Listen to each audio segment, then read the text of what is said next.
اب اس ہندوستانی نے ان سے پوچھا، تم کس کی عبادت کرتے ہو؟ انہوں نے جواب دیا، ہم اس اللہ کی عبادت کرتے ہیں جو سامنے نہیں ہے۔ اس پر اس ہندی عالم نے پوچھا، تمہیں اس کی خبر کس نے دی؟ امام رکن الدین بولے، حضرت محمد مصطفیٰ صلی اللہ علیہ وآلہ وسلم نے۔ اس پر اس ہندی نے کہا، تمہارے پیغمبر نے روح کے بارے میں کیا کہا ہے؟ امام بولے، یہ روح میرے رب کے حکم سے قائم ہے۔ اس پر اس ہندی عالم نے کہا، تم سچ کہتے ہو۔ پھر وہ مسلمان ہو گیا۔ ایک روز حضور نبی کریم صلی اللہ علیہ وآلہ وسلم اپنے چند صحابہ رضی اللہ تعالیٰ عنہ کے ساتھ مسجد الحرام میں تشریف فرما تھے۔ ایسے میں قبیلہ زبید کا ایک شخص وہاں آیا۔ اس وقت نزدیکی قریش مکہ بھی مجمع لگائے وہاں بیٹھے تھے۔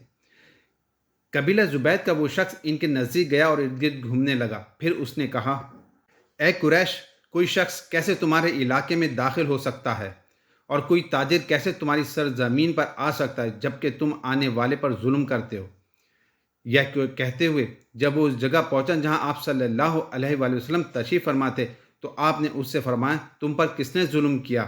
اس نے بتایا، میں اپنے اونٹوں میں سے 3 بہترین اونٹ بیچنے کے لیے لے کر آیا تھا، مگر ابو جہل نے یہاں ان تینوں اونٹوں کی اصل قیمت سے صرف 1/3 قیمت لگائی، اور ایسا اس نے جان بوجھ کر کیا کیونکہ وہ جانتا ہے وہ اپنی قوم کا سردار ہے۔ اس کی لگائی ہوئی قیمت سے زیادہ رقم کوئی نہیں لگائے گا۔ مطلب یہ کہ اب مجھے وہ اونٹ اس قدر قیمت پر فروخت کرنا پڑیں گے، یہ ظلم نہیں تو اور کیا ہے؟ میرا تجارت کا یہ سفر بیکار جائے گا۔ نبی کریم صلی اللہ علیہ وآلہ وسلم نے اس کی پوری بات سن کر فرمایا، تمہارے اونٹ کہاں ہیں؟ اس نے بتایا، یہاں خزورہ کے مقام پر۔ آپ اس وقت اٹھے، اپنے صحابہ کو ساتھ لیا، اونٹوں کے پاس پہنچے۔ آپ نے دیکھا اونٹ واقعی بہت عمدہ تھے۔ آپ نے اس سے ان کا بہاؤ کیا اور آخر خوش دلی سے سودا طے ہو گیا۔ آپ نے وہ اونٹ اس سے خرید لیے۔ پھر آپ نے ان میں سے 2 زیادہ عمدہ فروخت کر دیے اور ان کی قیمت بیوہ عورتوں میں تقسیم فرما دی۔ وہیں بازار میں ابو جہل بیٹھا تھا۔ اس نے یہ سودا ہوتے دیکھا لیکن ایک لفظ بول نہ سکا۔ آپ اس کے پاس آئے اور فرمایا، خبردار عمرو، ابو جہل کا نام، اگر تم نے آئندہ حرکت کی تو بہت سختی سے پیش آؤں گا۔ یہ سنتے ہی وہ خوفزدہ انداز میں بولا، محمد، میں آئندہ ایسا نہیں کروں گا، میں آئندہ ایسا نہیں کروں گا۔ اس کے بعد حضور نبی کریم صلی اللہ علیہ وآلہ وسلم وہاں سے لوٹ آئے۔ ادھر راستے میں امیہ بن خلف ابو جہل سے ملا۔ اس کے ساتھ دوسرے ساتھی بھی تھے۔ ان لوگوں نے ابو جہل سے پوچھا، تم تو محمد کے ہاتھوں بہت رسوا ہو کر آ رہے ہو۔ ایسا معلوم ہوتا ہے کہ یا تو تم ان کی پیروی کرنا چاہتے ہو یا تم ان سے خوفزدہ ہو گئے ہو۔ اس پر ابو جہل نے کہا، میں ہرگز محمد کی پیروی نہیں کر سکتا۔ میری جو کمزوری تم نے دیکھی ہے اس کی وجہ یہ ہے کہ جب میں نے محمد صلی اللہ علیہ وآلہ وسلم کو دیکھا تو ان کے دائیں بائیں بہت سارے آدمی نظر آئے۔ ان کے ہاتھوں میں نیزے اور بھالے تھے اور وہ ان کو میری طرف لہرا رہے تھے۔ اگر میں اس وقت ان کی بات نہ مانتا تو وہ سب لوگ مجھ پر ٹوٹ پڑتے۔ ابو جہل ایک یتیم کا سرپرست بنا، پھر اس کا سارا مال غصب کر کے اسے نکال باہر کیا۔ وہ یتیم حضور نبی کریم صلی اللہ علیہ وآلہ وسلم کے پاس ابو جہل کے خلاف فریاد لے کر آیا۔ حضور صلی اللہ علیہ وآلہ وسلم نے اس یتیم کو لیے ابو جہل کے پاس پہنچے۔ آپ نے اس سے فرمایا، اس یتیم کا مال واپس کر دو۔ ابو جہل نے فوراً مال اس لڑکے کے حوالے کر دیا۔ مشرکین کو یہ بات معلوم ہوئی تو بہت حیران ہوئے۔ انہوں نے ابو جہل سے کہا، کیا بات ہے، تم اس قدر بزدل کب سے ہو گئے ہو کہ فوراً ہی مال اس لڑکے کے حوالے کر دیا؟ اس پر اس نے کہا، تمہیں نہیں معلوم، محمد صلی اللہ علیہ وآلہ وسلم کے دائیں بائیں مجھے بہت خوفناک ہتھیار نظر آئے تھے۔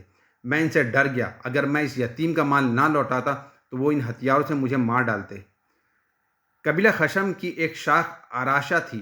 اس کے ایک شخص سے ابو جہل نے کچھ اونٹ خریدے لیکن قیمت ادا نہ کی۔ اس نے قریش کے لوگوں کی فریاد کی۔ ان لوگوں نے حضور نبی کریم صلی اللہ علیہ وآلہ وسلم کا مذاق اڑانے کا پروگرام بنا لیا۔ انہوں نے اس آراشی سے کہا، تم محمد کے پاس جا کر فریاد کرو۔ ایسا انہوں نے اس لیے کہا تھا کہ ان کا خیال تھا کہ حضور نبی کریم صلی اللہ علیہ وآلہ وسلم ابو جہل کا کچھ نہیں بگاڑ سکتے۔ آراشی حضور نبی کریم صلی اللہ علیہ وآلہ وسلم کے پاس گیا۔ آپ نے فوراً اسے ساتھ لیا اور ابو جہل کے مکان پر پہنچ گئے۔ اس کے دروازے پر دستک دی۔ ابو جہل نے اندر سے پوچھا، کون ہے؟ آپ نے فرمایا، محمد۔ ابو جہل فوراً باہر نکل آیا۔ آپ کا نام سنتے ہی اس کا چہرہ زرد پڑ چکا تھا۔ آپ نے اس سے فرمایا، اس شخص کا حق فوراً ادا کر دو۔ اس نے کہا، اچھا، ابھی لایا۔ اس نے اسی وقت اس کا حق ادا کر دیا۔ اب وہ شخص واپس اسی قریشی مجلس میں آیا اور ان سے بولا، اللہ تعالیٰ ان یعنی حضرت صلی اللہ علیہ وآلہ وسلم کو جزائے خیر دے، اللہ کی قسم انہوں نے میرا حق مجھے دلوا دیا۔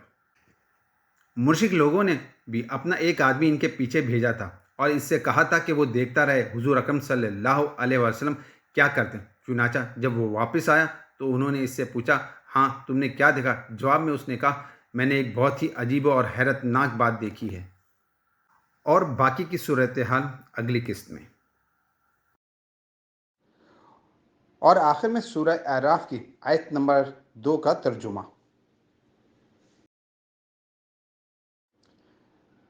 یہ ایک کتاب ہے جو تمہاری طرف نازل کی گئی ہے، بس اے محمد صلی اللہ علیہ وسلم تمہارے دل میں اس سے کوئی جھجک نہ ہو۔